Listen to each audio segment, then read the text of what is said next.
Welcome to Food Psych, a podcast about intuitive eating, health at every size, body liberation, and taking down diet culture. I'm your host, Christy Harrison, and I'm an anti-diet registered dietitian and certified intuitive eating counselor, offering online courses and programs to help people all over the world make peace with food. Join me here every week as I talk with interesting people from all walks of life about their relationships with food and their bodies.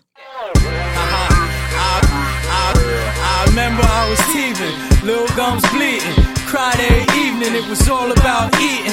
When I became a teen, it was all about beefing. Now I'm ready for the world, trying to sink my teeth in, stacking extra cheese. Hey there, welcome to episode 169 of Food Psych. I'm your host, Christy Harrison, and today I'm talking with Christine Yoshida, a mental health counselor and certified intuitive eating counselor who also has a background as a personal trainer. She joins us to discuss how fitness culture affected her relationship with food and her body, why the diet mentality and quote-unquote clean eating can make health problems worse, how young children can be influenced by diet culture, using empathy and connection to spread the anti-diet message, and so much more. I can't wait to share our conversation with you in just a moment. But first, I'll answer this week's listener question, which is from a listener who gives their name as Black and White Thinker, who writes, I'm entering recovery from severe long-term disordered eating. I was listening to one of your podcast episodes where a certain topic came up to which I could really relate. I can identify in myself that I think in very black and white terms and have many food rules around eating. I find that my personality type tends to jump from thing to thing and try to find comfort every single time I try to give up the disordered eating. I feel as though the disordered eating is all I do most days.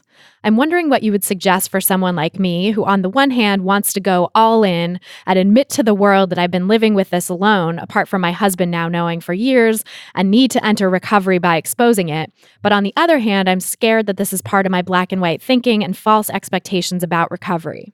Or to put it another way, once I became liberated by hearing about health at every size, particularly gaining knowledge on the physiology of eating disorders, I've become very obsessive about the physiology and the factual information on eating disorders, so have begun to look into studying human biology and sociology. I then have to stop myself and ask, is this part of your all or nothing thinking? Like if I'm going to live with recovery, that I want to read all the books and know about everything to do with eating disorders.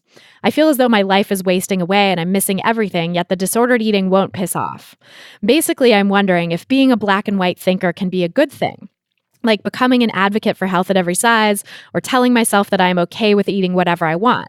Can that be a way to look at it? My husband identified that I have a loyal, dedicated personality and morals, which I feel is okay if I can put them to good use, by going all in to beat this disordered eating and helping others too. What are your thoughts? Thank you.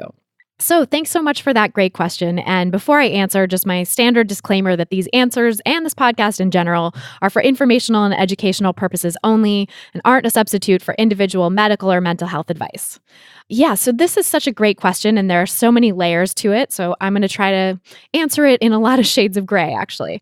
So first of all, black and white thinking is so common in disordered eating, so you're not alone.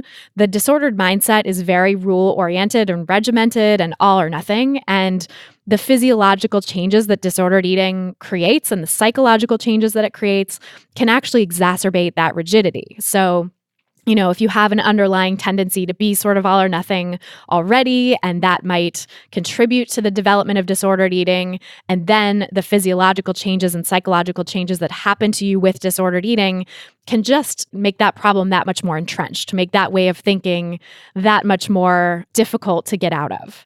And diet culture in general really operates on a black and white dichotomy too. It's good or it's bad, it's right or it's wrong, like how you're eating is correct or incorrect. And diet culture really insists that one way of eating and exercising is quote unquote success, while the other way, or a way that differs from whatever the diet du jour is telling you to do, is quote unquote failure. And of course, that leaves no room for what actually feels good to you, right? And that's how people end up getting so disconnected from their internal wisdom, that natural intuitive eating skill that we were all born with. Diet culture's black and white way of seeing things comes into play and disconnects us from what really feels good. Because if we're constantly being told that avoiding a certain food or nutrient is quote unquote good, and that's the way to have quote unquote success, but we really want that food or nutrient, then suddenly we're at odds with our desires. What we're being told is good is at odds with what we actually want, what we actually might feel good doing for ourselves. And so this way of thinking, that diet culture really exacerbates is harmful to us, but it can be hard to let go of those rules and that black and white way of seeing food, especially, in good and bad categories, healthy and unhealthy, because those rules feel so concrete, right? They feel like a sure thing. They can make you feel okay and certain in a world of uncertainty. And it's hard and uncomfortable to sit with uncertainty. So, of course, we want things that make us feel more secure. But the thing to keep in mind is that this security that diet culture supposedly gives us is only temporary. It's really a false sense of security. And the uncertainty that comes with recovery is uncomfortable, yes, and we have to learn to tolerate that discomfort, and that can be challenging. That's a part of recovery, really. But being able to sit with that uncertainty really ultimately opens up so many more doors, including the path to true peace with food in your body. That's what happens, that's what comes out of recovery if you can stick with it. And if you can sit through that discomfort of not knowing and not having the quote unquote rules to follow. So, in terms of throwing yourself into recovery, I would say that in some ways that can definitely be a good thing, like especially if you channel it into getting into treatment so that you can heal. And opening up to treatment providers like therapists and dietitians who are experienced with eating disorders and experienced with health at every size is an excellent way to channel that desire to go full speed ahead into recovery and to open up about it, I wouldn't necessarily go shouting it from the rooftops to everyone else in your life just yet, though, because sometimes having to deal with other people's reactions to what you say, like reactions to sharing that you have this longstanding eating disorder, can actually hold you back in recovery because people can say some pretty triggering shit. So it's great that you've told your husband. That's awesome. And if you have a few other close people in your life whom you feel comfortable and safe telling, then that's great too. But I would just be judicious about who you tell, because sometimes people's reactions can actually be problematic and unhelpful and make it harder for you to recover. So now, in terms of throwing yourself into studying eating disorders and all this information that you're devouring, I would also proceed with caution here and make sure that you're looking at content that's helpful and not triggering. And I can tell you, as a creator of content to help people in recovery, I do a lot behind the scenes to make sure everything I'm sharing is as safe as possible, like bleeping out weight and calorie numbers, as you've probably heard if you listened to the podcast before. I edit out statements that could be misinterpreted or that aren't appropriate for people in early stages of recovery. So if one of my guests says something sort of off the cuff that I'm like, that's a little bit potentially triggering, I'll take it out. And I know that not everyone who produces recovery-oriented content is anywhere near that careful. And there are a lot of supposed recovery resources out there, like websites and books and YouTube videos and social media channels and even other podcasts that can actually kick your disordered thinking up a notch and give you harmful ideas of new disordered behaviors to try, or make you feel like you're not sick enough, quote unquote, to deserve care, or lots of other harmful outcomes from potential triggers that are out there. So I would love to recommend a resource list that I can guarantee isn't going to be triggering, but honestly, I don't think that's possible because triggers can often be very individual, and also they're so rampant in the resources that are out there. So I think the best way to find content that you trust and content that feels okay to you is to pay attention to how you feel when you're consuming it and notice whether it's giving you inspiration and stoking the fire of your recovery and getting you in a place where you're like, yeah, fuck diet culture. Look at all the ways that it's harming us. I'm ready to change. I'm ready to recover. Like, let's do this. And if that's the case, then that's the mark of content that's actually helpful to you because it's channeling your tenacious spirit in a direction of recovery, and that's awesome.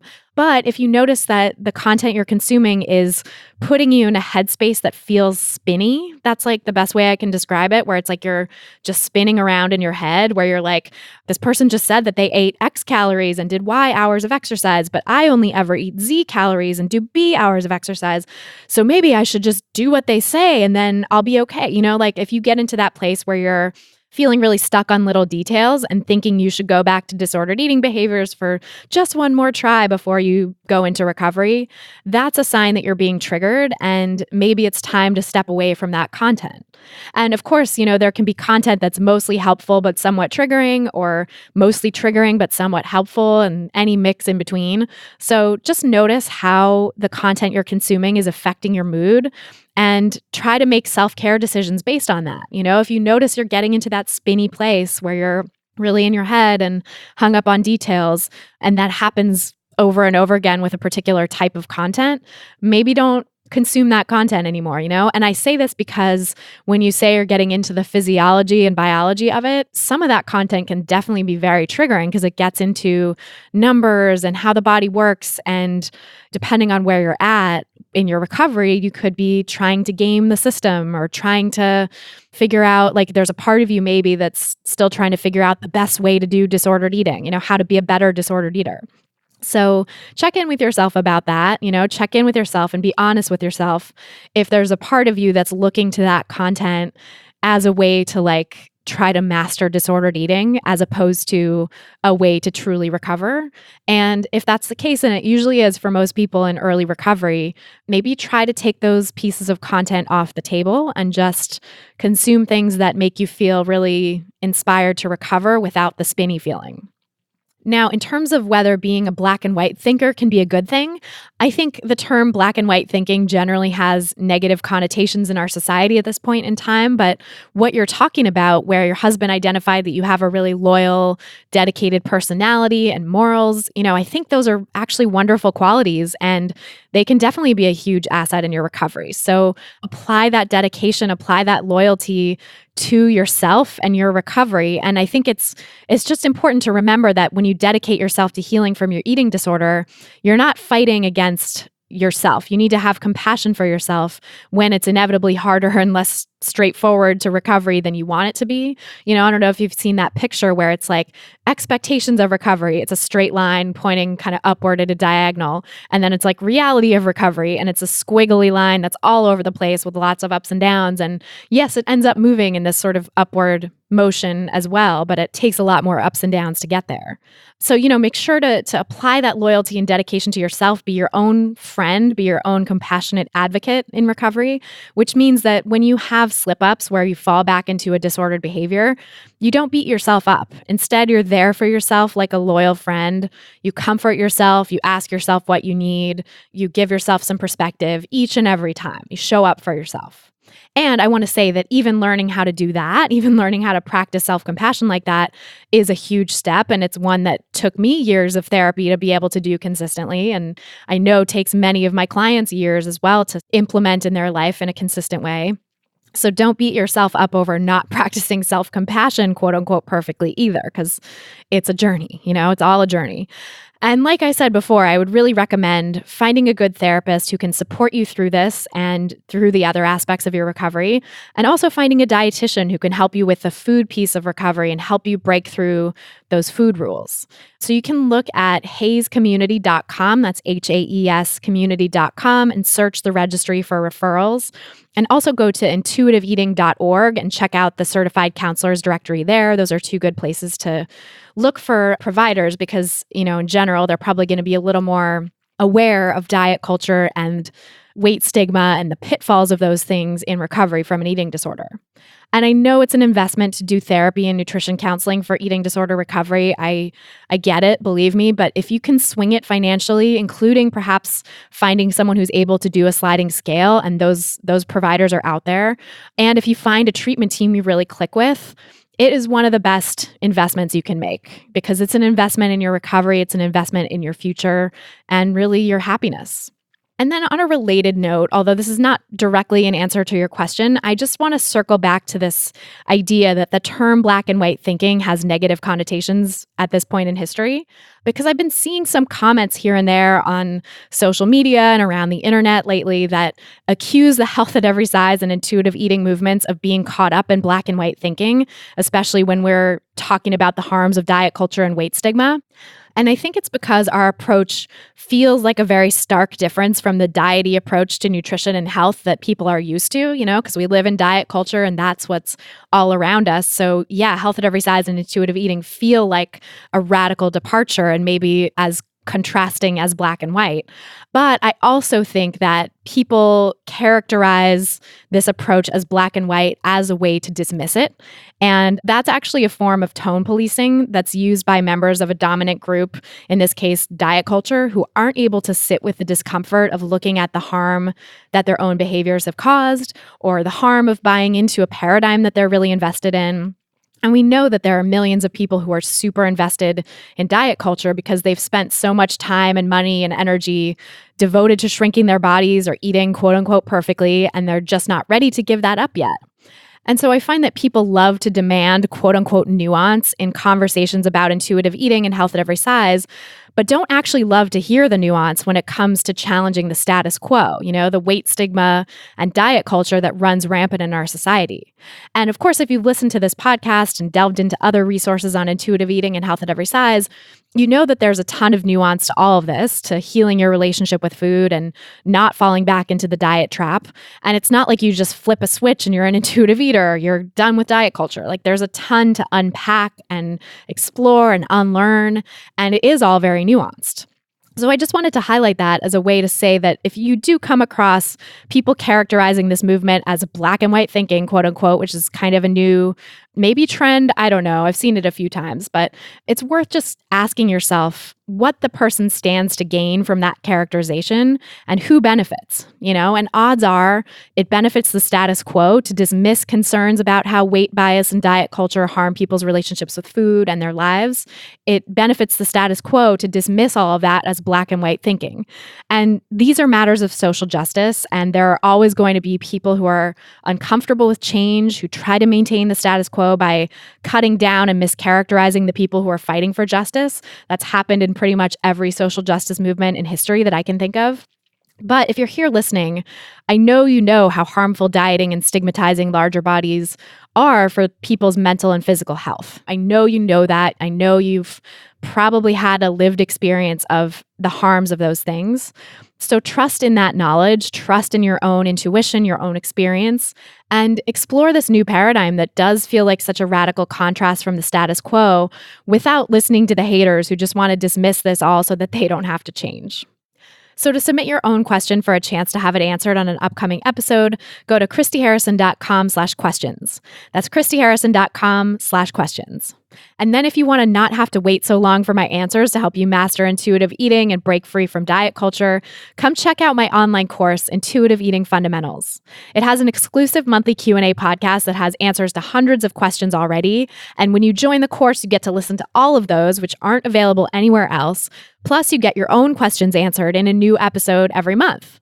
So if you're ready to join a great community of people working to break free from diet culture and supporting each other in that effort, you can learn more and sign up for the course at christyharrison.com/course. That's christyharrison.com/course. We're brought to you today by Paribus. Stop deleting your emails. You heard me. Mass deleting your junk mail could actually be costing you money. If you're intrigued, our secret weapon here at Food Psych HQ is Paribus, a tool that gets you money back. It's 100% free to sign up, and customers keep 100% of the savings. There's no hidden fees or costs. And once you sign up, Paribus will scan your emails for receipts, finding refunds that you're owed from online stores and making it easy for you to save money. If it discovers you've bought something online from one of the retailers it monitors, it'll track the item's price and help you get a refund when the price drops. Paribus monitors online stores like Target, Gap, Old Navy, Nordstrom, Best Buy, and lots more. Sound too good to be true? Well, there's more. If your guaranteed shipment from select online retailers shows up late, even that 2-day one, Paribus will help you get compensated. Head to getparibus.com to sign up. That's GETPARIBUS.com to sign up now. This episode is also brought to you by Zero. For any smokers out there trying to quit, or if you know someone who is, there's a revolutionary new way to do it called Zero. Zero's Quit Kit is a new quitting solution proven to increase your chances of kicking the habit by up to 4 times compared to going cold turkey. And if you know anyone who's tried to go cold turkey, like a good friend of mine who tried to quit smoking more than 10 times before he was successful, you know that going cold turkey doesn't really do it, and this guy tried to white knuckle it most of those times and used a lot of self-shaming. And of course, that didn't work. And it wasn't until he finally got some help that he was able to do it in a more self-compassionate way and finally have it stick. So the Zero Quit Kit is a really great way to quit smoking because it's a 3-tiered approach that includes a prescription medication, nicotine gum, and continued support through a mobile app. So you just go to quitwithzero.com/foodpsych to start your online doctor visit. And after your 5-minute visit, a physician will then determine if you're eligible to use the Quit Kit. If you are, the doctor will prescribe your medication and the Quit Kit will be shipped directly to your door. Zero costs less than what the average smoker spends on cigarettes and less than most other quitting options. The Zero Quit Kit is normally $129 a month, but for a limited time, my listeners can get their first month for only $79. Go to quitwithzero.com/foodpsych to quit smoking now. That's quitwithzero.com/FOODPSYCH. And now, without any further ado, let's go talk to Christine Yoshida. So tell me about your relationship with food growing up. I love this question, and I love the responses I've heard from your other people on your podcast, and I can empathize so much with others and also feel pain for those of some people on the podcast that I might not have had the same experience. Me personally, I feel really, honestly grateful for my childhood. I really food was really in abundance for us. I grew up in a Hispanic, side of my family, my mom's side, and then my dad's side was Italian and Scottish. And food was just how we got together. It was how we socialized. I grew up actually poor, but I wouldn't have known it as a kid. If we didn't have enough food, I didn't know it. I just know that there was times, I know now as an adult, that we would go to my relative's house and eat, or our family would buy each other groceries and stuff like that. But other than that, I just remember the holidays and barbecuing. We were always with our family, and because my mom was the youngest of 9, actually, and so there's a lot of relatives around in California. So that was, as a child, a really great experience. Yeah, and that's interesting that you had like the family support where even if you were struggling financially, you wouldn't have known it because you were able to rely on family members. For sure. And then I even lived with some of my family members as a kid, but then my dad got, a better job as we got older, and we ended up moving across to Washington. And at that time we changed from low SES to more middle upper class. And still then food was in abundance. But I remember that's when we had like all the kind of foods that maybe I didn't have. I just remember we were a family, there was no moral obligation with food. We had honestly all brands, all sugary soda. There was like no kind of off limits. Our cupboards were always full with like different types of food. And we were actually like the house that like the kids always came to. And I remember my friends being obsessed with the cupboard, like, oh my gosh, fruit roll-ups and all this different stuff. And I was like, yeah. And our cupboards were never closed. It was just eat what you want to, and ice cream and other, different nutrition type of food. It was just all food was kind of legal. That's awesome. Yeah. And it's so interesting, like the other kids, I've heard that experience so much from people. And I wonder if I was that house for some kids growing up and just didn't know it. But the kids who are restricted of foods at home and they go to the kid's house that has all the fun foods where it's not a big deal and you're allowed to take whatever you want from the cupboards. It's like those kids who are restricted get so kind of obsessed that they're like, ooh, gotta eat all this, while I'm here. Yeah. And it sounds like you never had any of that, which is nice. Yeah, not as a kid. I could now, looking back at my friends, I could see that similar to maybe what you experienced. Yeah, my family was very much like that, like what you're describing too, actually was, had a lot of fun foods and snacks and all of those things around and never any prescriptions or restrictions on it. But I think some of my friends definitely had like dieting parents, and it was like all, low fat or fat-free foods at their house. And I remember being like, oh, this is weird. This food is different. I still ate it. I still enjoyed it, but it was like a different, I was sort of curious as to why they didn't have the stuff that I had. Like, where are the Gushers? Where are the Oreos? Where are the Chips Ahoy? The sour Gushers. So good. Yeah. So good. So it sounds like your family wasn't like a healthist at all when you were growing up? No, not at all. I mean, I want to acknowledge I do, like, I think I have a lot of privilege personally. And so I might not have received the same messages maybe my other families had about like finishing their food or stop eating certain food.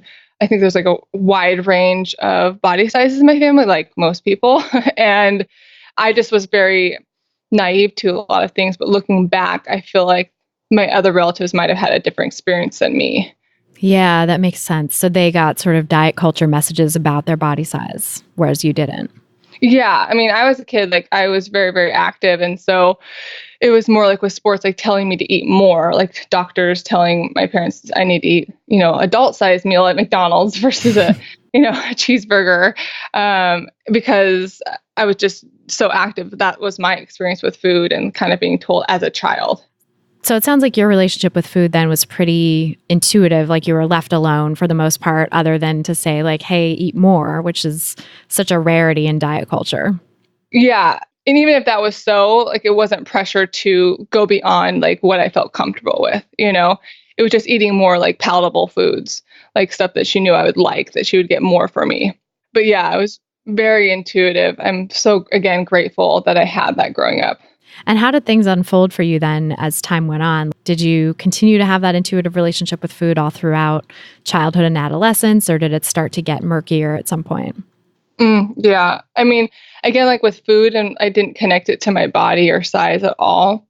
Except for like this one experience. I was playing volleyball in high school. It was like the end of my season, and the coach like lined us up and pointed to people, you need to lose weight and you need to gain weight. Oof. I know, right? Yikes. So awful. Oh, it's terrible. So awful. And I was like, well, what about me? And they're like, well, you can't lose or gain and you need to be careful. Oof. And then I think I started getting those messages like, oh, being in a larger body is not okay. And then I know messages in my family, because some of my family members are in a larger body, like that was kind of, even though it wasn't like told I need to change my body, there were still messages like that's not okay to be in a larger body. So that was there. So that was like one experience in high school, which is so awful, even saying it out loud. Oh my gosh, I hope that they never do that again. Yeah. Sounds like that person, that coach, had a really disordered thing going on themselves. Yeah, could you imagine? Ugh. Just insane. It's awful. Then like in high school, it kind of started changing. I started, again, that was just one experience. And then my senior year in high school, I started dating a guy who was really into bodybuilding. And that's when I was like, oh, and he ate way over. He was trying to put on like so much muscle mass. So he was eating way beyond his fullness and trying to like see why he was doing that. And I was kind of learning about that separate world. It was like my first dip in the water with fitness culture. And it's such a disordered world, that bodybuilding world. Mm-hmm, yeah. And even from then, like there was no pressure. I just remember seeing that. And we just more of these like little experiences kind of like get, unconsciously in your brain, like, oh, that's what people find attractive, or that's what we should be doing with our bodies or with our food. But then like in college, I really still had a pretty normal relationship with food. And then I don't know what happened. I really have sat on this since I decided to be on your podcast. When did this happen? Like, how did this happen? I started Weight Watchers after my freshman year in college. And I was like, oh, why? Who told me this? And I don't know anybody. But that was like my first real diet. I think that's really common. I hear it now. I thought it was just me. But now listening to other people tell their stories, it seems pretty common, which is, again, awful. Yeah, it's such a gateway diet for a lot of people. Such a gateway diet. And that experience was, I think, as college can be a really hard time. At least it was for me. I had so much fun, but it was also super stressful academically. And I think it was, looking back now, as a way to kind of like, oh, I have this under control, with the points or whatever their system was at the time. I remember going to the meetings and people just looking at me like, why you're here? And still having this need to change my body. Wow. So yeah, it sounds like it was sort of just a weird fluke that you ended up there. Like nobody told you to do it. Do you know what spurred that decision? I'm not really sure how I got like guided to go to Weight Watchers. I just think I'm imagining I was going home in the summer and I drove past their little building, they had like sign Weight Watchers, and I was into the gym too. So I'm sure that was a big part of it. Actually, that's a big part of it. People in the gym, because I worked at a gym in college in the summers, I'd go home. And that's totally, probably so much where I heard it. Like people were doing all these different diets. And I must have heard it from somebody from there, one of the, people at the gym. And it was just, when I found it, it was very much, it gets you. Yeah, it sucks you right in. Yeah, it totally sucked me in. And then like the accolades you get afterwards when you start losing some weight, and then it just kind of perpetuates and just kind of sucks you in.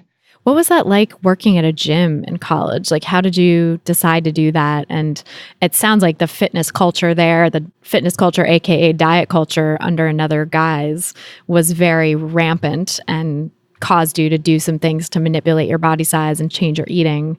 But I'm sure there was a lot of other stuff going on there too in terms of diet culture beliefs. So what was that like, and how did you kind of end up there in the first place?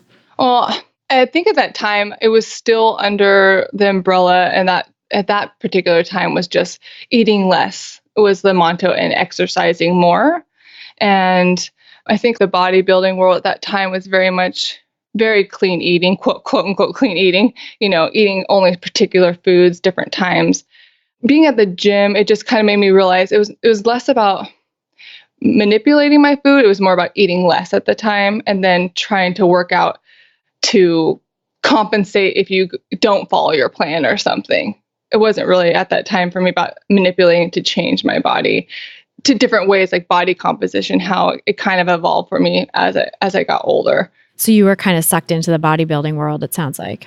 Yeah, later. I mean, that was more after college, because the Weight Watchers really was like the beginning of that led to more of my eating disorder behavior. Because I think after so long, like I hear like, so it seems so easy, right? Your first diet. And then it's like, oh, well, I get this amount of points, well, I can eat less points. And it was very much, I was the only one who was doing it in my little world with my friends. So it was just kind of like my own little game in a way, a horrible game. And then it just, after so long, you can only do restriction. It doesn't last. You can only handle it so much.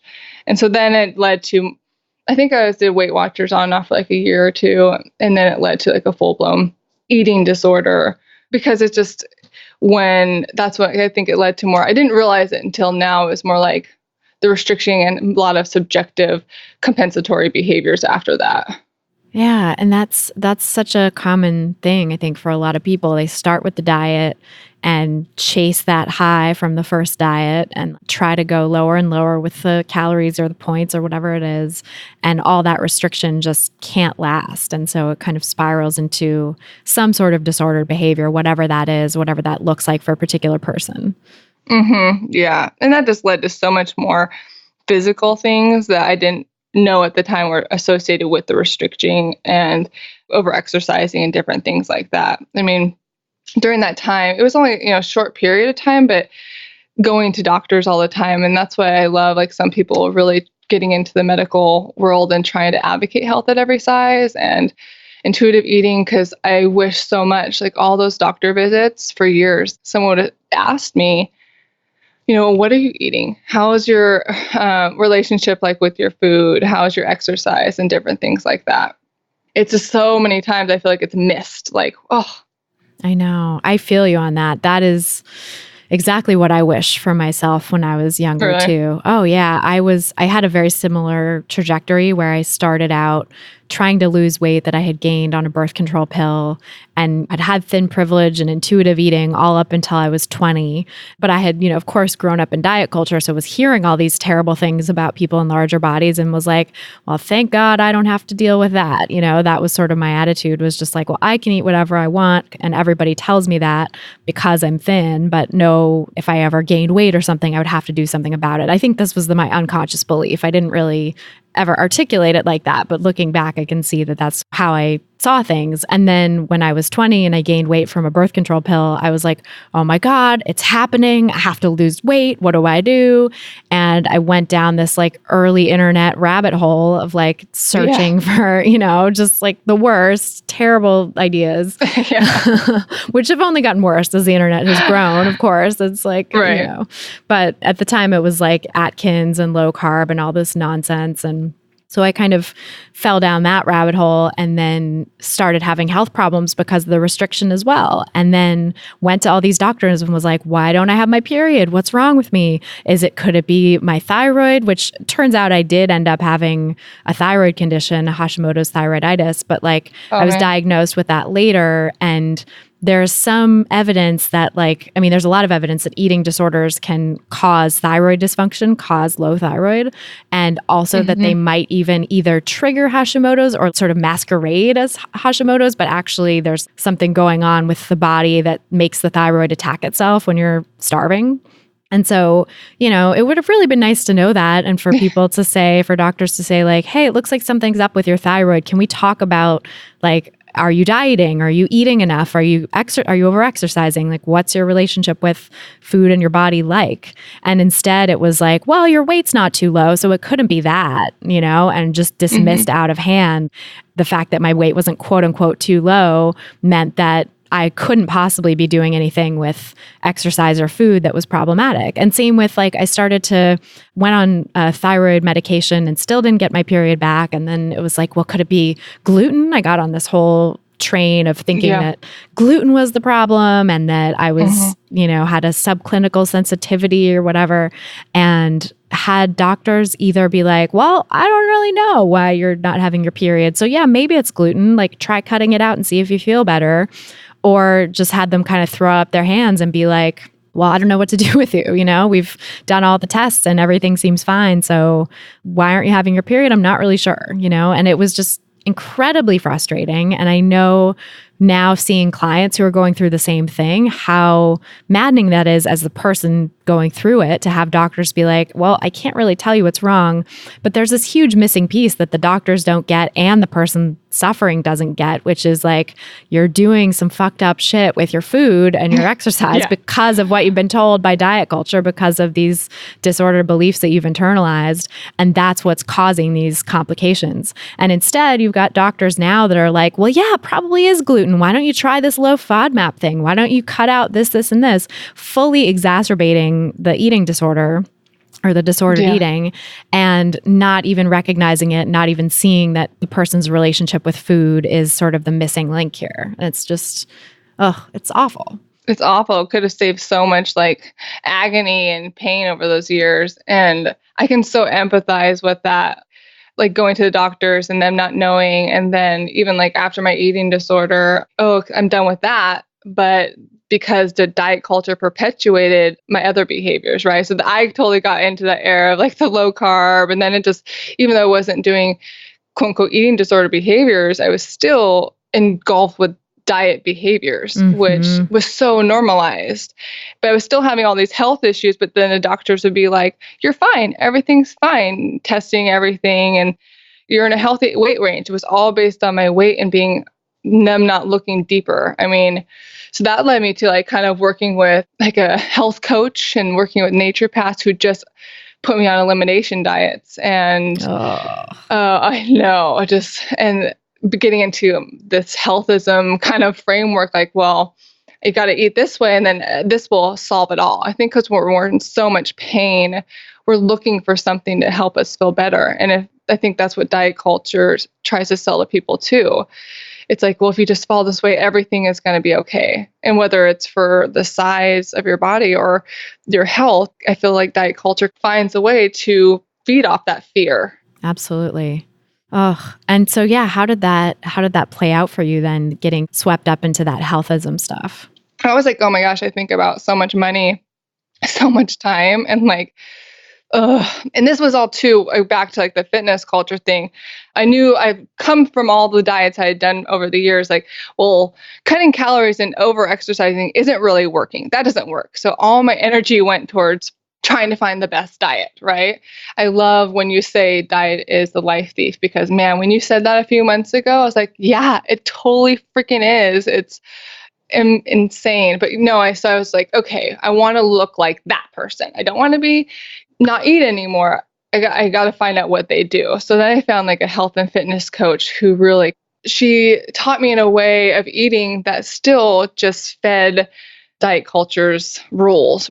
So working with the health coach and someone who comes from a very, I've done a lot of work through this, but an anxious temperament, perfectionist personality, when I was told to follow a certain plan to look like, quote unquote, what was in, that you have to eat this way. And it was very much based on like paleo, quote unquote, clean eating and macros and grams. And it was so distracting, but it was also eliminating food. I mean, if you think about all that energy towards like, what am I eating? How much am I eating? It's exhausting. And from there, I was still having tons of stomach issues because no one really dealt with the stress of thinking about food all the time, how it impacts your overall body. So I even like went to like a naturopath, and nothing against naturopaths. Like, man, I think there can be some, and I know you've had people on the podcast who mentioned some wonderful naturopaths, but my experience was just feeding into my disordered behaviors. Oh, just cut out gluten, cut out dairy, cut out soy, do these cleanses. And I wasn't feeling well. And I was afraid to lose that fitness, shape or whatever. So I was like, okay, I have to follow this way. Just these set of rules that you think is going to make you feel better. But ultimately it just created more isolation and more pain and more stress. And if someone would have talked about the relationship with food and how it's impacting how I'm feeling, I think that would have changed how my body was reacting to food and stuff. Oh, yeah, absolutely. I fully identify with that too, because I think the stress of disordered eating, both physical and mental, the stress that it puts on your body and the trauma that it is to the body to be restricted of food like that, it creates digestive issues, and sometimes like the behaviors, the disordered behaviors themselves are creating digestive issues. Sometimes it's what we think of as like quote unquote healthy eating, but we're eating so many vegetables and so much fiber that it's causing like bloating and gas and discomfort and like, oh my God. And then it's like, and then you're told like, oh, it must be this, this, and this that you're allergic to, that you're sensitive to, so cut them out. And then you end up eating more foods that are high in fiber and so-called whole plant-based foods that exacerbate the problem even more. And if people could just kind of take a step out of it and be like, did I have any of these digestive issues before I went down this rabbit hole, before I started the clean eating thing or the, whatever it was? I mean, it's very hard to be objective about yourself like that, about your experience, but in hindsight, I can fully see for myself, I didn't have any, significant stomach issues. I certainly had like a nervous stomach and got anxiety, stomach aches and stuff like that as a kid and everything. But I didn't have any reactions to food or anything like that, or chronic digestive issues as an intuitive eater. And I was eating lots of so-called processed foods and like whatever. Yeah. And then when I went down the clean eating, proto early days of clean eating before it was even called that rabbit hole, I suddenly had all kinds of digestive issues and also was not eating enough and over-exercising and then binging at night and, occasional compensatory behaviors and stuff. Of course, my digestive system was going to be totally screwed up. Yeah. And instead of looking at what I was doing before I got into all this stuff, I didn't have any of this. And then suddenly now I do. Like Occam's razor, what's the change here? That's the simple explanation for why all this is happening now. But instead I was like, oh no, it must be gluten, it must be dairy, it must be soy, it must be blah, blah, blah, blah, blah, Instead of realizing like this is just a reaction to the way that I'm eating in an increasingly disordered way. Yeah, I can so empathize with all of that. If you don't know it when you're in it, because you get so caught up in the rules and then the fear of losing or breaking the rules and different things like that. But when you're outside and can really observe from a different angle, it's kind of overwhelming, like how quickly it can like suck you in, like you said before. So overwhelming, yeah.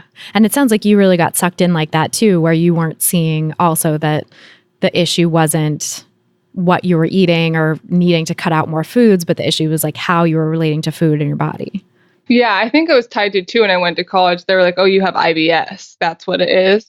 And I was like, okay, so there has to be a medical issue. And so it was really when I worked with the health coach who was helping me, quote unquote, get fit, and then working with the naturopath to work on my gut issues, then it was like, oh, it all came back to like healing what the doctors had previously told me. But again, not looking at the whole big picture of everything. And how, yeah, when you're in it, you're just kind of like trying to put Band-Aids on the symptoms versus looking at from a holistic point of view. Yeah, and a truly holistic point of view, not the fake holistic point of view that, some of those naturopaths and alternative medicine practitioners do. And of course, there are good ones out there too. But like, I think the watered down mainstream version of holistic now is just like, cut out these foods and you'll take care of yourself. Cut out these foods for your health. And that's not what holistic really is. Oh, no, not at all. And I think when we're trying to cut out things, again, it just creates this hyper focus on the things that we can't have. And then feeling so much shame if you do have that, or isolation because you can't be around certain people or situations because, quote unquote, it's not clean or going to interfere with your plan. Yeah, and that steals your life in that way too, right? Because you're isolating yourself from the people that you care about and from situations that you could enjoy and not think about food 24/7, but instead it's food controls your life. Yeah, and it's so scary you're here all these people who are supposed to be the ones to listen to, right? Doctors and naturopaths. And at that time, the health coach, you look at them as they should know what they're doing.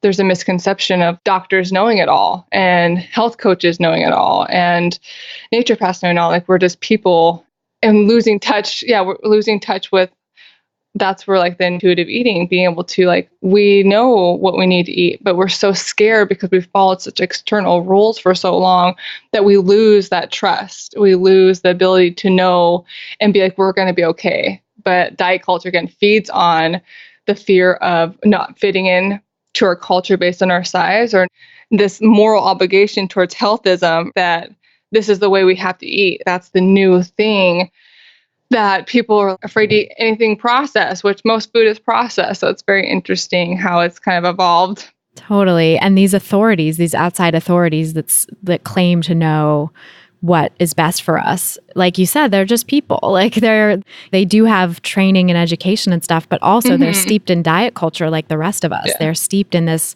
healthist rhetoric around, what people should and shouldn't eat, and just as caught up in disordered thinking about food. And to your point about IBS too, I think that's so interesting that you had that reaction like, well, it's a medical diagnosis, so it must be something I'm eating, or I have to get to the root of this. And I think I see that a lot in people too. And I know I had that when I was diagnosed with IBS as well. And it's interesting because IBS is a diagnosis of exclusion. Anything with the word syndrome in it basically is like, like it's likely going to be some sort of diagnosis of exclusion where you don't really know. It doesn't have a mechanical basis. It doesn't have a there's nothing actually wrong with the digestive system, right? There's nothing you can see on an MRI or anything like that. And there's no other gut disorder that has like a really strong clinical criteria that you would fit into. You're not fitting into like Crohn's disease or inflammatory bowel disease, which is very different than IBS, or it's irritable bowel syndrome is like just a catch-all term for someone who doesn't fit into any other category or diagnosis that is actually much more clinically strong basis. Like we know a lot more about Crohn's disease or celiac disease or inflammatory bowel disease than we do about IBS. Like IBS is just like, well, you don't have any of those major things and there's nothing physically wrong with your gut. So you're going to get thrown into this category of IBS where you have something going on, you have symptoms in your gut for unknown reasons, basically. Yeah, but it's like we trust them. And then when we're in pain, we want people to give us a solution. And I think that's, again, where diet culture or diets like make it so alluring. And yet they still, 90 to 95% of the time fail. But yet we keep doing it because we want to not feel the pain, or we want answers. And we're told to not look inward, to look out. Yeah, and that's so common and natural, I think, in our culture to fall into that trap, because also people who don't have we're not raised knowing how to trust our instincts and trust our inner wisdom, especially people socialized as women in this culture. We're raised and trained to like be nice and put aside your rage and put aside your reactions, your anxiety about certain people, and get along with everybody and go along with the program and don't make waves. And so it just disconnects us from our inner wisdom that could be so useful in so many contexts, including in our relationship with food and our bodies. For sure. So how did it go for you from there then? How did this health coach situation and starting to cut out all these foods unfold for you? At first, every diet at first seems pretty easy, and it felt like super empowering. Like I'm on my way to fixing how my gut's been, and I'm really looking the way I wanted with the fitness culture. But then, like any diet, at some point I was like, do I always have to eat this quote unquote clean? And after like so long, I was like really starting to question, like, can I do this forever? Do I want to do this forever? And I remember like my 1-year wedding anniversary, that was kind of like a holy crap. I remember talking to her and be like, so can I have cake, or a glass of champagne? And she's like, well, no, because that's processed and all this stuff. I was like, oh my God. And I remember just being like so like conflicted. Like I got at that point, I was scared to eat. I wouldn't consider like being like orthorexic, because I was still focused on changing my body, but definitely had orthorexic behaviors. Like I was just fearful of anything processed because I've been told by all these people who are quote unquote experts that these foods are quote unquote bad. So that kind of evolved. And then from there, I got pregnant, and that really was an experience where it helped me remember what it was like to be an intuitive eater. It was like the first time I was like, oh, my body physically told me, you cannot eat any more freaking broccoli. Like you cannot eat any more plain grilled chicken. Otherwise you're going to get sick. And I literally, like, my body refused to eat anything whole food, consider whole food, anything. That's awesome. I literally, it was like reject. Where is Baskin Robbins? I want Mexican bean cheese burritos. It was awesome. And it wasn't, people sometimes, just let it go when you're pregnant. I think it was my body's, knowing what I know now, it was my body's just way of trying to refeed itself, to feed my child and to really know what I want and to trust it. And so that was a wonderful experience to have. But then I still was in disordered eating after pregnancy, because I think there's so much pressure for women to lose their baby weight right away and all that kind of stuff. So I was still definitely swept up in the diet culture and fitness culture. But I really think that experience plus my childhood helped me move out of it quicker. Right. Because you had that sort of moment of like reconnecting with your intuitive eating from the past and being like, oh, right, this is possible. Yeah. After pregnancy, and like, yes, it is possible.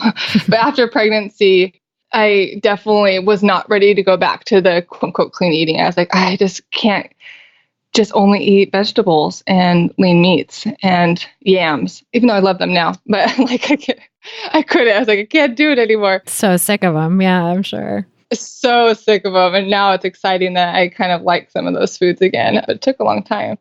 But that led to me learning about really getting into the fitness world for a few years. Because again, we always are, there's so many different diets and we're like, this one's not working, so what's the next one? And so I learned about, which is just another way of like counting calories. But in the fitness world, it is really big. So fitness before, when I told you, like initially was just about reducing your calories and over exercising or whatever. And now the fitness culture is more about like manipulating your macros and eating. It sells to people right now because it's like you can eat all type of foods as long as you track every freaking thing, including your broccoli. Right. Yeah, I won't go in like details, but it's very calculated what you eat before you work out, after you work out. But it was all like you could have, and it sells, you can have Pop-Tarts and still be lean. And so that was a part I was like, oh, I know. But in a way, like it helped me move out of like the quote unquote clean eating and to be able to like have foods I wanted.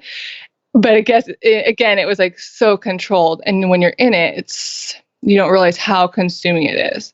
And also too, the fitness culture, when you're in that world, just like any diet, I feel like it's a sense of community.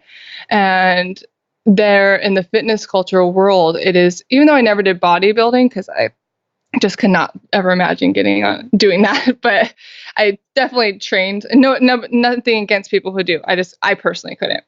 I definitely trained like that. And so it felt like, oh, this is the one. This is the one where you can eat all the food you want. And it doesn't have to, you can eat whole foods or play foods and you'll still be fit, right?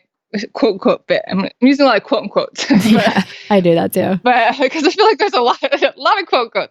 But that felt like, oh, this is the one. And again, like any other diet, I got to a point where I knew that this wasn't. I'm like, if this isn't right, then what is? Because I started I'm a part-time, been a school counselor for 11 years, but I went part-time when I had my daughter. And then when I was, again, because I was so into diet culture, I was like, oh, when I found that type of framework, I'm like, I have to help other people do this. I know it's horrible. I feel so bad for the clients I work with, but I felt like this was the way that people can eat all the things that they want to and work out less. Like that was like my thing. Eat more, work out less. And I felt like because of my previously eating disorder and disordered eating, I thought this would be helpful for people because you're not having to work out a ton and you could eat so much more food. But when I started working with clients, I found out, like, because I had been doing it so long and tracking my food and my grams, and it seemed easy for me, but you forget how anxiety provoking it is and how isolating it is. So when I started working with clients, I just knew I couldn't do it anymore because I could see they would be like, I have to track my broccoli. It's like, yeah. And it just seemed so awful. And luckily I didn't do that very long. Yeah, not very long at all, because I couldn't keep doing it. Yeah. What did it feel like to see people go through that? It felt like I could feel so much of their pain and so much of their anxiety and shame that I knew, here I am thinking I want to be helping people because I thought it helped me. But then hearing their struggle and hearing like moms who, have to take care of kids and have to go to work full time. At the time I had summers off, so I'd see, had more flexibility in the summer, and working with clients or students going to college, like life is really stressful. And for them to have to stop and like micromanage everything, it was just seemed so absurd to be having people do that, all in the hope of losing body fat. It wasn't about weight and losing body fat now. Right. Quote unquote lean. Yeah. They're wanting to feel a certain way in their body. And yet I'm creating so much more turmoil in their life. And I felt so incongruent with me. And then I was like, oh, so what do I do now? But yeah, it was not something I felt like. Obviously, we all have our own experiences, and I knew there was something. This has always been so much of my life. I knew I wanted to be something with helping. That's like kind of I feel like my nature. And so I thought this was a way to involve both of my, my passions with, at the time, like fitness and food and stuff. I thought this was the way, but like, oh my gosh, it's funny looking back. Not funny, but you know what I mean? Oh yeah. Just like, I mean, I feel you on that too, because I definitely was attracted to a career as a dietitian for the same disordered reasons. Like, I can help people be healthy and reverse the quote unquote obesity epidemic. And it's like, oh God, what was I? Oof, disordered behaviors that I was teaching people, Right. And we all go through that as health professionals. Yeah. And we have to show ourselves compassion. I have to check myself. And, we don't know until we know. And I think the one thing I really love about people sharing their journeys on your podcast, or even you disclosing so much, is that being open. Like even now, I would say this is where I am, like in my beliefs and my core values and principles, but I am still open. Like things change as we learn. And I think that's a part of human nature, that we can't be like black and white, that we have to have gray and be open to listening to people's stories and being open to thinking critically to help kind of guide like what is our purpose in the work we're doing, and like what kind of life we want to have, and in the present and in the future too, Yeah, that's so well said. And it sounds like your experience as a therapist and school counselor has sort of informed that also, like that wisdom and compassion for your clients when you were doing the fitness coaching helped you recognize like, okay, this is not feeling good. This is not feeling congruent with my values or my desire to help people.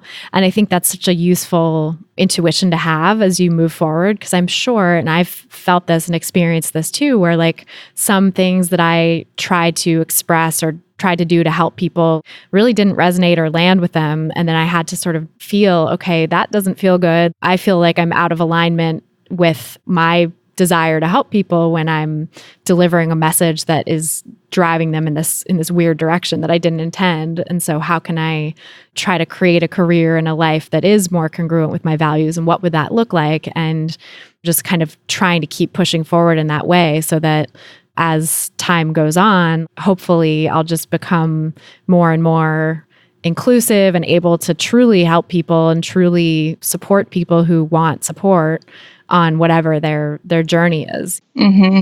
But it's kind of a learning experience for all of us. And especially when you're raised in diet culture and when so many of us struggle ourselves and are attracted to the field because of that, of course, it's going to take us time to move out of it and to recognize like, oh crap, like that thing that I was doing back there was not helping people actually.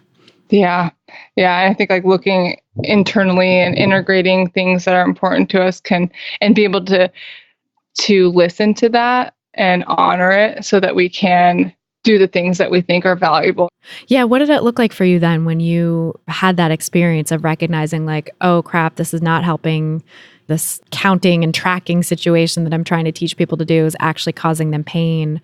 Where did you go from there? It was actually interesting. So when I launched that service, another therapist like reached out, and she was one who sold, I don't know if you ever heard I know it's awful. Anyways, it's some type of thing. And she's like, you should get licensed as a therapist. Because I've been a school counselor and all I needed was my hours to be a therapist. And I was like, okay. And I stopped like coaching people. And I was like, well, it kind of opened up a door. I'm like, I know I want to help people. And I feel like I'm onto something. Let me kind of explore that. And luckily I found a supervisor when I told her what I've been kind of doing, what I'm hoping, and being like, I want to help people not try to lose weight all the time. Like I knew that's what I wanted. I wanted people to feel accepting of their bodies. I knew I was at that place. At that time, also, when I started coaching, I actually stopped tracking too. Like that was a couple years ago now. I was like, I can't do this. Like I didn't know what to do. I just knew I didn't want to do that anymore. But anyways, I found this supervisor and she telling her what I wanted to do. I just didn't know what that would look like, what it is. And she looked at me and she's like, I want you to read Health at Every Size and Intuitive Eating. And when I read those books, it just I know I've heard this on your podcast before. My mind was freaking blown. I was like, oh, what the hell? Like, this has been here the whole time. I was like, I resonated with it, I guess, back because I just didn't know for so long. I mean, with the eating disorder and disordered eating, it was probably like, 10 to 12 years of my life. So you forget like people don't diet. You forget that you don't have to follow a plan and that you can eat foods that you want and connect with your body, and that it's again, this is not, like you said, not a hunger and fullness diet, but it's very much like having the full permission without trying to have a certain outcome of what your body would look like. It was just totally so different from what I had thought for so many years, but it felt so familiar. Yeah, so you kind of remembered that from childhood probably, and maybe from your pregnancy experience as well. Mm-hmm. Yeah, when I read that stuff, I said, oh, this is what I have to do. And from then it was funny. I was looking, because literally the diet, like diets are your life thief. Like literally I've been a school counselor and I feel like I love working in the schools, but to be honest, primarily my energy at the school was like when I started and then when I left. But after the work hours, it was so focused on fitness and food and all those things.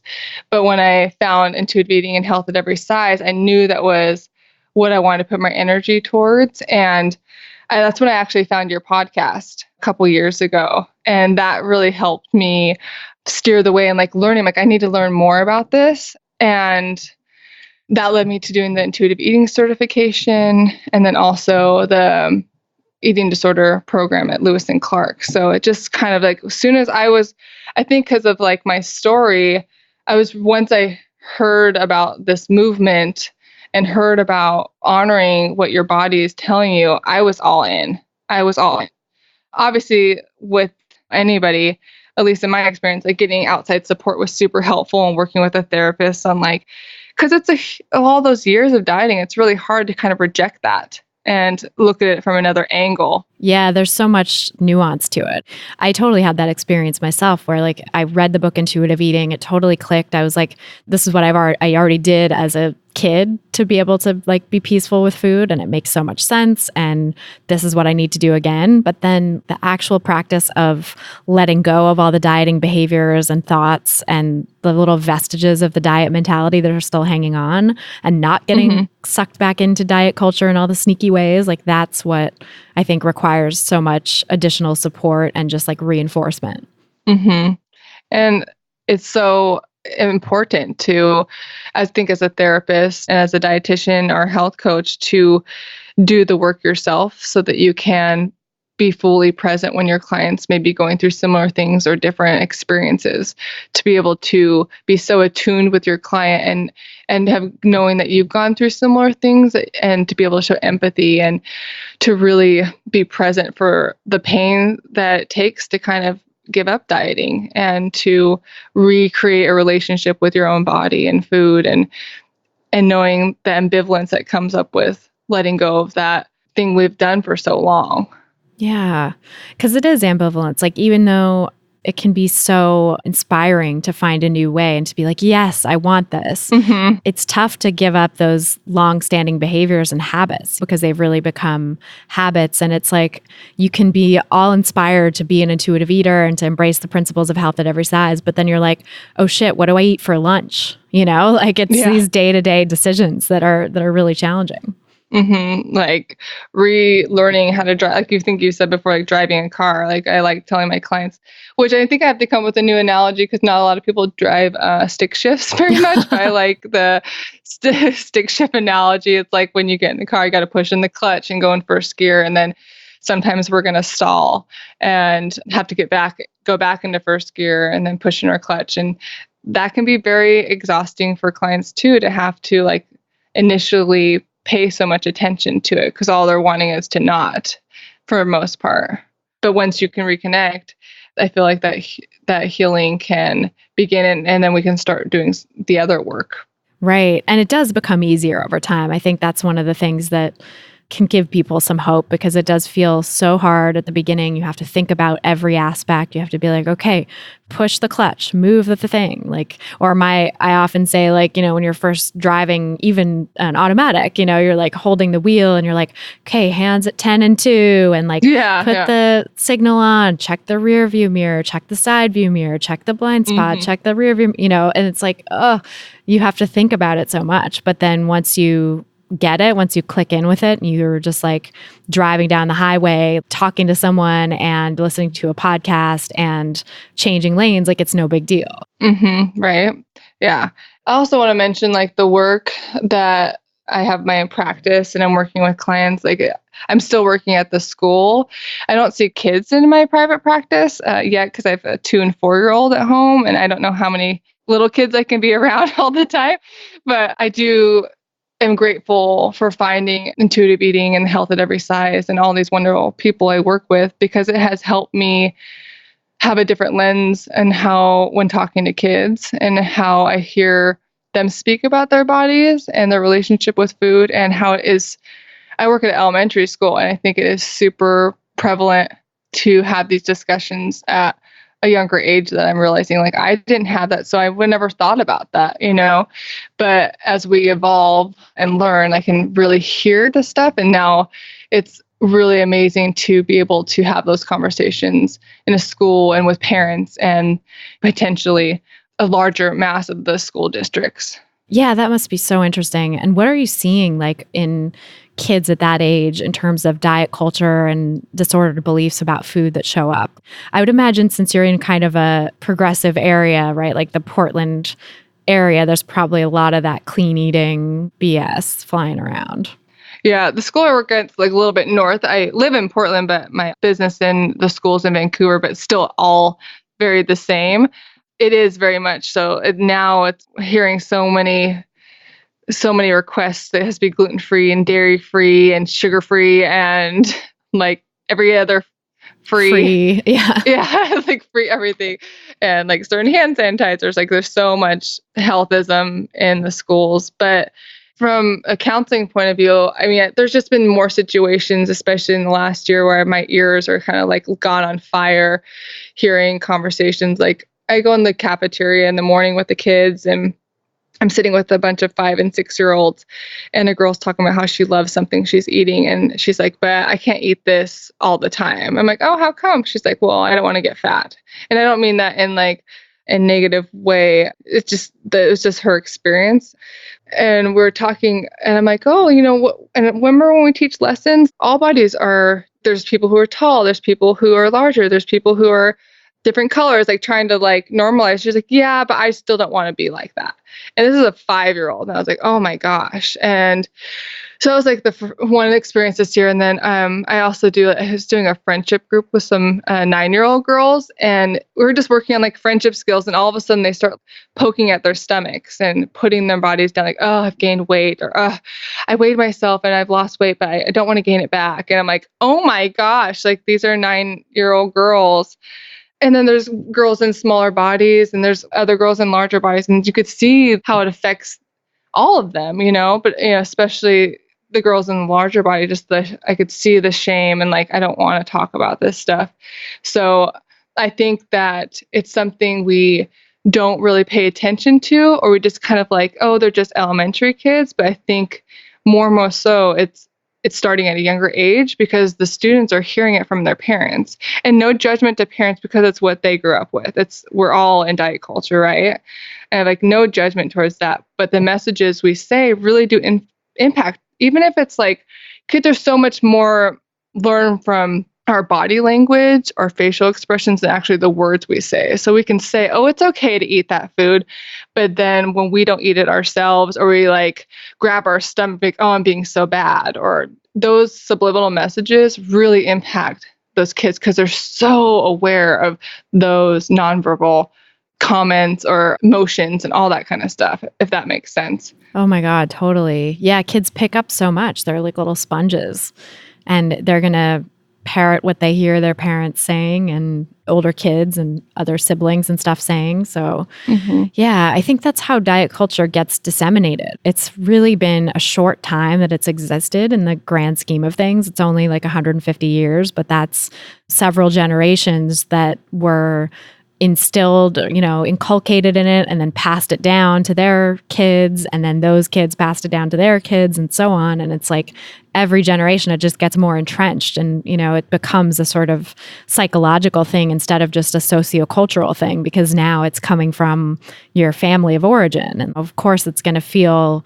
so important and real when that message is coming from your parents as a kid. Because what they know. And kids look at their teachers as they're the be-all, know-all too. Like kids, they're so influenced by what we say, especially because, I can say the same thing to a child that their parents do, but they're more likely to listen to me sometimes. I think that's very common because sometimes we don't want to believe everything our parents say, but I can say the same thing. And teachers, like they're with the kids more than their parents are in the school year. And I really try to pay attention to January when so many teachers were on their diets, doing Weight Watchers or the new keto and the keto, all these different diets.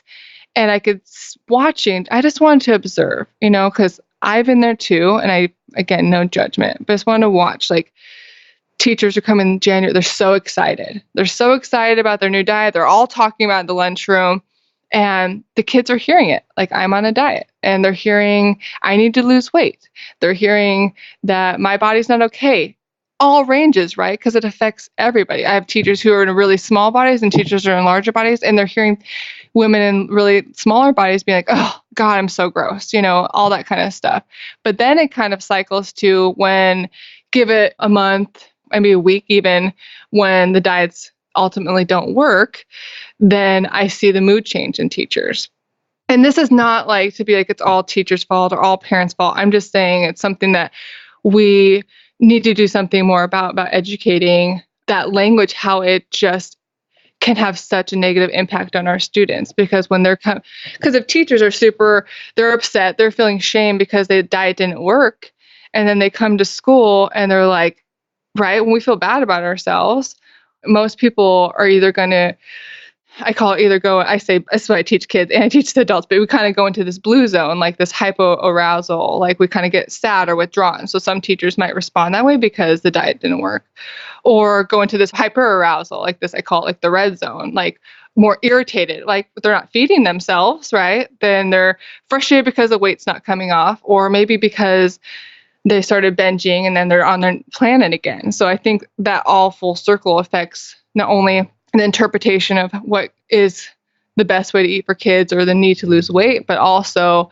the energy in the classroom and to the kids to get the best experience when they're at school. I think dieting really impacts how teachers are feeling about themselves and taking care of their body and feeding it, nourishing it in a way that they can be their best selves, because that's a lot of work in elementary school. To be with like 25 kids, I could never do it. Like, be a teacher. Like, thank you, teachers. I about to say, like, they are amazing. They are so amazing. But we could be even more amazing if we took care of our bodies better and we're not so focused on trying to change it, so we can really be present with the students and ourselves. Mm-hmm. So well said. And that's such an important point, because diet culture, that's another way in which it's the life thief. It steals your ability to be present with people and be a good role model for kids in your life, or do your job effectively and really enjoy your job and be in it, and as opposed to kind of having your wheels spinning on something else and feeling bad about yourself all the time. And like, that is another way in which diet culture just gets transmitted to kids. I can totally remember hearing adults in my life, including teachers, saying negative things about their bodies or talking about diets. And that was part of what built the framework of the house of diet culture that then was able to kind of lead down the path of disordered eating later. Mm-hmm, right. And it's only gotten worse now. Yeah. Because again, like you've said before in other podcasts, now it's like, I'm not dieting. I'm just trying to be healthy. And I'm just cutting out all the bad, all this quote unquote bad food, because I'm more care about my health.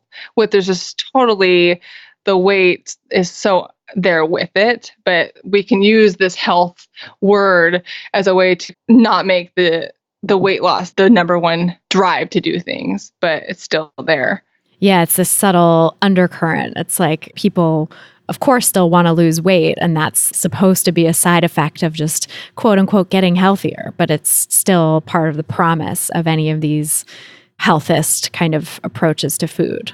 Mm-hmm. And kids are picking up on it. They're like, oh, I was so good today, or I'm going to eat really good this weekend, or I'm being so bad. They'll come to my office, like I always have candy. I have all different types of food in there. And like, can I eat all these? Can I have some Starburst? I'm being so bad. And I'm like, oh, and I try to like re-educate them on that and have different kind of conversations. Obviously, I have to talk to parents in a school setting, but it just gives me another opportunity to plant a little seed, I feel like. That's great. That's really important to be able to do that. And like, you're in such a good position, I bet, in being able to work in the schools to sort of be on the front lines of that stuff and help make a change in people's lives, when I think diet culture is just so insidious that people don't see it and they don't notice how much it harms their kids, how much it harms them. And so to have you there, just being able to be like, actually, foods aren't good or bad. And actually, you're not being bad when you eat this. You're just enjoying yourself. And pleasure is a normal part of any relationship with food. And that's a good thing. It's like, I'm sure that just blows some kids' minds in a really good way. Mm-hmm. Yeah. I love when some of the kids I've worked with are like, yeah, that's kind of messed up. Why do people like this? You can see them like just that little switch just even if it's something like a little critical thought like that, I don't have to think this way. Oh, my body's okay the way it is. It's really rewarding. I mean, I thought about, even because I'm super passionate about this work, and I mean, that's why I started the practice, but I even thought about, people had asked me like, are you going to leave the schools and just do solo private practice? And where I am right now, I mean, with my kids, but I feel like the reason I got into the schools is because it was for prevention and to be proactive. And especially with everything that's happening in our society and how it's just feel like it's gotten so much worse. I feel like there needs to be some people in the school to say it's not okay, that when they're showing certain presentations on eating a certain way, to say that's actually not okay, and kind of have those conversations that may be difficult, but also I feel like extremely important. I feel like the more people we can get to talk to the schools, and my hope would be to limit the number of students, boys, girls, all genders, from feeling like their body is not good enough based on cultural standards. This is, I think, really important. So that's awesome. And I think that's such a good mission, because I wish every school had somebody, at least one person, but hopefully I definitely know a lot of people listening to the podcast and people in my intuitive eating course and stuff are teachers. Like, I've worked with a number of teachers, that's awesome, private clients too. So like, I think that like people in the helping professions generally, which I would include teachers in that, like I think, and school counselors and stuff too, like I think folks in that arena just have some curiosity and desire to help people that often does lead them to the sort of intuition that you had, where it was like, I can tell that this is not helping people when I'm giving them these tracking assignments or whatever. And like, what can I do differently? Like, I think there's a certain self-awareness that comes with being a helping person, where you do notice those things and you're like, okay, well, clearly that didn't work. Like, what is going to work? And so I think the more teachers and, people in the schools that can come to this field in this arena and do some work to advocate for an intuitive eating and health at every size model, instead of the bullshit like BMI report cards and good and bad food discussions where certain foods are demonized and others are elevated. And just put a voice of reason in the mix, and maybe even make some change at the policy level, whether that's a school district-wide thing, whether that's just with the individual school, where the way that they're teaching nutrition and movement and stuff is coming from whoever is setting that curriculum. Like, if you can get involved in that level and start to make change there, like I think that's where some real magic will happen. We can just take away some of that poisonous language and rhetoric around bodies. Yeah, I think you made such a good point too, though. It's like people in the education, they are in the helping profession. Like, I don't know if I've met any teacher or person who's worked in the school district who doesn't want to help improve family situations or help their students. And if they knew it was causing harm, I know they wouldn't do it. I think that's just the point of, like you were saying, like talking to the bigger system, the school-wide and all those different things to hopefully create change. That's what I met with the school district, and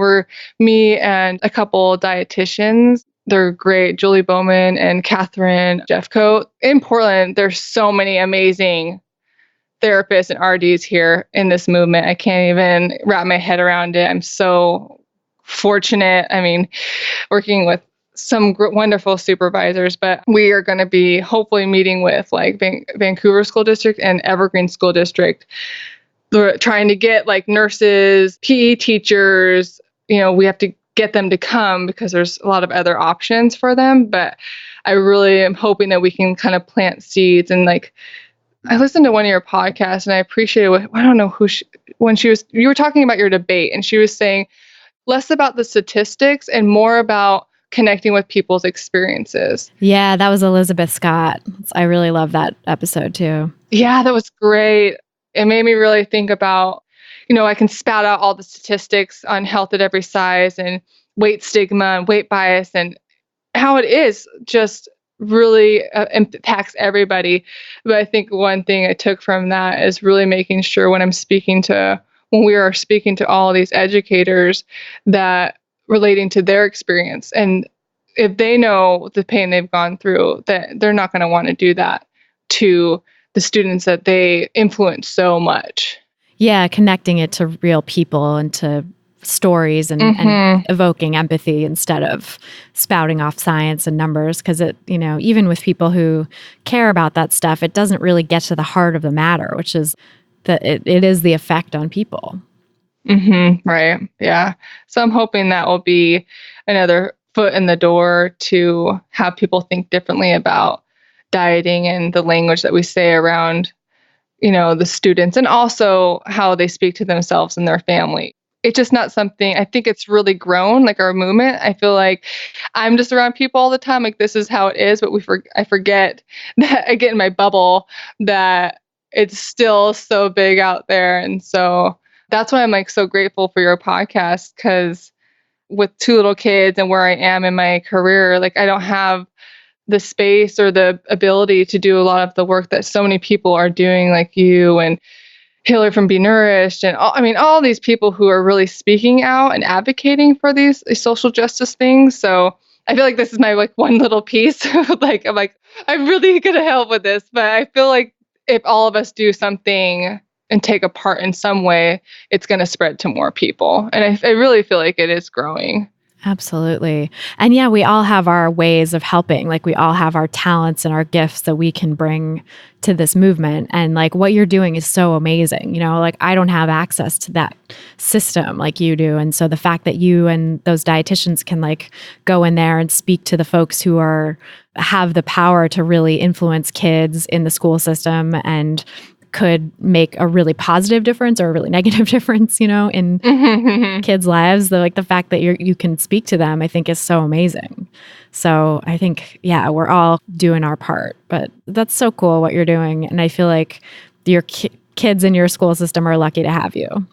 Oh, thanks so much. I mean, I feel like it's a great opportunity, and it's a really nice balance to be able to speak to all the educators and also working with kids and then my private practice. It feels like it's a really nice balance. Yeah, totally. It's like meeting all the different needs. Speaking of which, tell us about your private practice and how people can learn more about that and work with you.